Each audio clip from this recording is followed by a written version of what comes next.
बेटी अल्लाह की रहमत है। मेमुन्ना सदीका एक नन्ही 8 साल की बच्ची अपने 2 भाइयों और वालदा के साथ एक छोटे से घर में रहती थी। बचपन ही से वालिद का साया सर से उठ गया। वालदा घरों में कामकाज करके उनका पेट पालती थी। बेटी का नाम असगरी और बेटों का नाम अकरम और अहमद था। असगरी को पढ़ने लिखने का बहुत शौक था।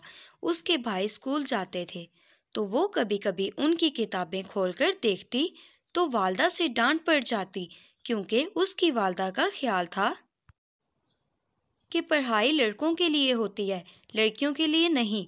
लड़कियां पढ़कर बिगड़ जाती हैं। असगरी ने कई बार पढ़ने के लिए माँ से दरख्वास्त की, लेकिन माँ ना मानी और हमेशा यही कहती कि बेटियों का काम पढ़ाई नहीं, वो सिर्फ घर के काम करती हैं। असगरी छोटी सी उम्र में ही माँ के साथ घर के कामों में सारा दिन हाथ बटाती। अगर कोई छोटी सी गलती हो जाती, बजाय समझाने के उसे बहुत ज़्यादा बातें सुननी पड़ती। अकरम और अहमद बहुत शरारती और नालायक थे। उनका पढ़ने को दिल ही नहीं करता था। वो हर काम बिगाड़ देते, जिसकी डांट असगरी को पड़ती। माँ बेटों से बहुत लाड करती। उनकी पढ़ाई की खातिर वो उनकी हर ख्वाहिश, हर दरख्वास्त पूरी करती और इन्हें बड़े प्यार और लाड से बुलाती। उसके बरअक्स असगरी को नाम से पुकारने के बजाय जन्म जली कहकर बुलाती। असगरी फिर वो खामोशी अख्तियार कर लेती और कभी कभी तन्हाई में रोती और आंसू बहाती कि काश मैं इस दुनिया में ही ना होती। क्या माँ का प्यार सिर्फ बेटों के लिए है और मेरे लिए नहीं? शायद इस दुनिया में बेटियों की अहमियत नहीं होती, सिर्फ लड़कों की अहमियत होती है। जब थोड़ी बड़ी हुई तो माँ के साथ दूसरों के घरों में काम करने जाने लगी। उसकी माँ सेठ शाहिद के घर का काम करती थी। सेठ शाहिद की एक ही बेटी सादिया थी, जो स्कूल में 8वीं क्लास में थी। आहिस्ता आहिस्ता सादिया की दोस्ती असगरी के साथ हो गई। सादिया को असगरी बहुत अच्छी और प्यारी लगती थी। फारिग वक्त में वो असगरी के साथ खेलती और खूब गपशप होती।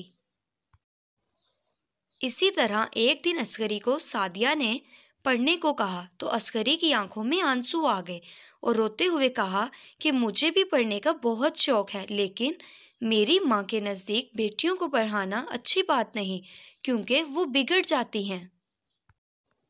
सादिया को बहुत अफसोस हुआ कि दुनिया में ऐसे लोग भी हैं जिनके नज़दीक बेटियों की अहमियत नहीं है, सिर्फ उनके लिए बेटे अहम होते हैं। सादिया ने छुपकर असगरी को पढ़ाना शुरू कर दिया। अब वो रोज़ाना आधा घंटा उसके लिए पढ़ाई का निकालती। इसी तरह सादिया की मेहनत से असगरी ने मैट्रिक का इम्तिहान अच्छे नंबरों से पास किया और वजीफ़ा हासिल किया। आज असगरी बहुत खुश थी और सादिया के अम्मी अब्बू भी बहुत खुश थे।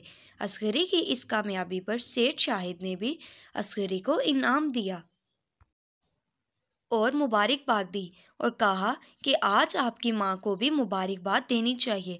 तो असगरी की आंखों में आंसू आ गए और रोते हुए कहा कि मेरी माँ को कुछ न बताना, वो मुझे आपके घर आने से भी रोक देगी। वो बहुत हैरान हुए कि ऐसी भी माएँ होती हैं। सादिया ने सारी बात अपने वालिद को बताई और कहा कि इसे आगे भी पढ़ाएंगे।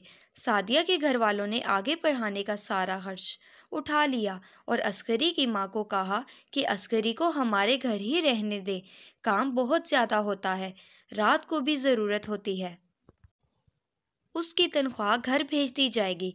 असगरी की माँ बूढ़ी होने की वजह से घर ही रहती थी। अकरम और अहमद ने स्कूल छोड़ दिया। वो स्कूल से फेल हो गए।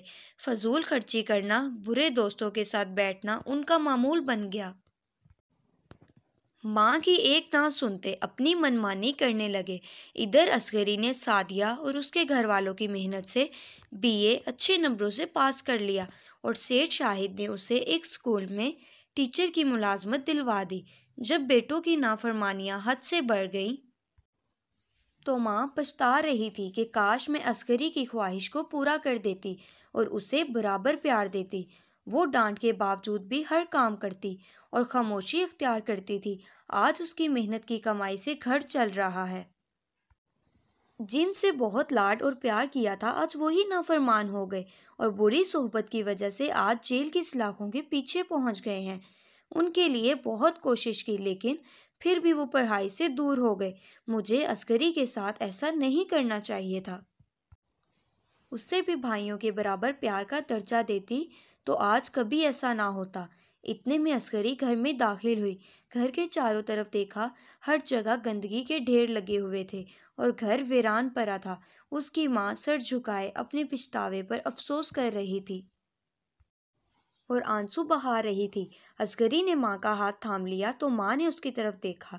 उसे अपनी आंखों पर यकीन नहीं आ रहा था कि वो असगरी है। इतनी खूबसूरत लग रही है। माँ ने असगरी को सीने से लगा लिया और रोते हुए कहा, बेटी मुझे माफ़ कर दो। मैंने आज तक तुम्हें प्यार नहीं दिया और तुम्हारी हर ख्वाहिश रद्द कर दी। तुम्हें ना पढ़ने दिया और ना आगे बढ़ने दिया और ना ही प्यार से बुलाया। हमेशा मेरी नफ़रत की निगाह सिर्फ़ और सिर्फ तुम पर रही। असगरी ने कहा, ऐसा मत कहें। आज आपकी बेटी पढ़ाई करने के बाद एक सरकारी ओहदे पर फाइज है। ये सारी की सारी मेहनत सादिया और उसके घर वालों खसूसन सेठ शाहिद की है, जिनकी वजह से आज मैं इस मुकाम पर हूँ। अस्करी ने माँ के आंसू साफ किए।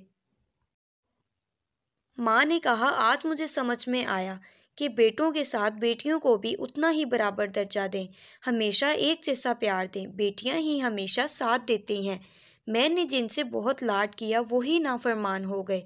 मेरी वालिदैन से गुजारिश है कि लड़कों के साथ लड़कियों को भी बराबर प्यार और लाड किया जाए। लड़कियों को भी तालीम हासिल करने दें, क्योंकि बेटियां अल्लाह की रहमत और बेटे नेमत होते हैं। अल्लाह ताला को उस वक्त ज़्यादा खुशी होती है जब किसी घर में अल्लाह ताला अपनी रहमत यानी बेटी अता करता है।